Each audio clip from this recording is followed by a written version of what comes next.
बिस्मिल्लाहिर्रहमानिर्रहीम। अस्सलाम वालेकुम। With a different perspective Imran Memon एक बार फिर आप लोगों के साथ हाजिर।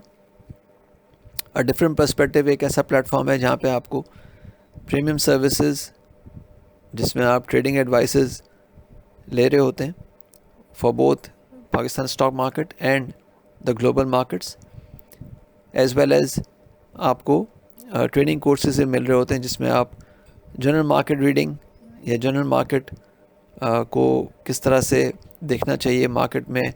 एंट्री एग्ज़िट का क्या रोल होता है, पोर्टफोलियो मैनेजमेंट क्या होती है, रिस्क मैनेजमेंट क्या होती है,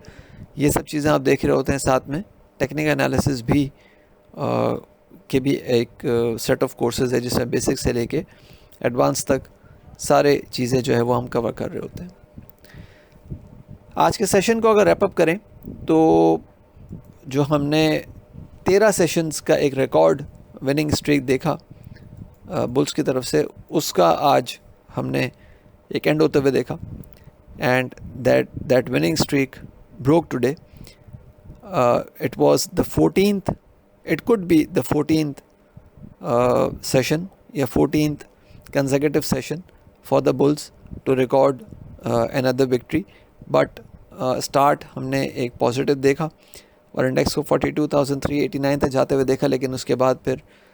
सेलिंग प्रेशर जनरेट हुआ जिसको हम ये कह सकते हैं कि एक अग्रेसिव या healthy profit taking based pull back था जो 41,767 तक इंडेक्स को लेके गया इनिशियली, और फिर क्लोजिंग जो है 41,829 पे ही 412 पॉइंट्स के एक नेट लॉस के साथ। It was the first loss in after last 13 sessions of gains. Volumes की बात करें तो 68.75 मिलियन शेयर्स ट्रेड होते हुए नजर आए KSE 100 इंडेक्स स्टॉक से, जो कि फ्राइडे के मुकाबले में 31.2% डाउन है, और ये बता रहे हैं कि अग्रेसिव बायर्स ने थोड़ा सा ब्रेक जो है वो प्रेफर किया। फ्राइडे को भी वॉल्यूम्स कम थे, और जिस तरह मैंने फ्राइडे के वॉइस नोट में ये बात की थी कि एक थिन रेंज्ड हम ट्रेडिंग एक्सपेक्ट कर सकते हैं इन द वीक, तो वो नज़र आ रहा है कि जिस तरह से आज का सेशन हमने देखा कि एक अपसाइड लेके इंडेक्स ने क्लोजिंग जो है वो डाउन साइड पे की है या नेगेटिव की है, तो लग रहा है कि वो रेंज की जो हम बात कर रहे थे वो शायद ट्रू होते हुए नज़र आए। बेरिश एंगल्फिंग पैटर्न बना है कैंडलस्टिक चार्ट्स के ऊपर, और क्लोजिंग 41,950 के नीचे हुई है, जो कि आने वाले सेशन में इंडेक्स को 41,750 से 41,650 तक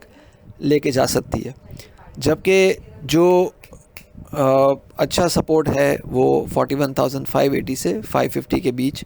नज़र आ सकता है, जहाँ पे हम शॉर्ट टर्म बेसिस पे रेंज बॉटम